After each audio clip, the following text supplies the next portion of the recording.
Hi అండి, NN builder ఛానల్లోకి స్వాగతం. బేస్మెంట్ కంప్లీట్ అయిన తర్వాత ప్రింట్ బీమ్ వేసుకోవాలి.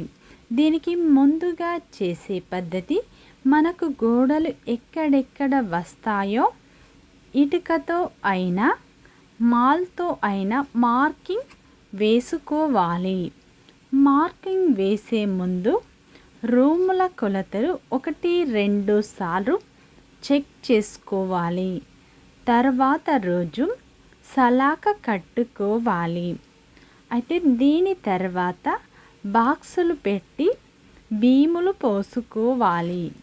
అయితే బీమ్ సైజు అనేది మినిమం అడ్డం 9 ఇంచులు, నిలువు 12 ఇంచులు ఉండేలా మనం జాగ్రత్తగా చూసుకోవాలి. అయితే మనం స్టీల్ కట్టేటప్పుడు రింగ్ సైజ్ అనేది అడ్డం 7 ఇంచులు, పొడవు 10 ఇంచులు ఉండేలా చూసుకోవాలి. ఈ రింగులకు కంపల్సరిగా ఎల్లులు ఉండాలి.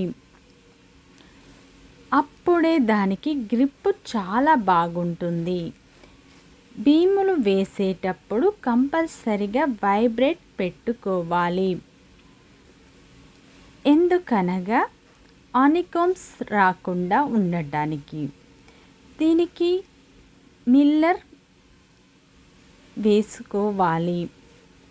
దీనికి మిక్సింగ్ రేషియో 1:1.5:3 రేషియో వాడాలి.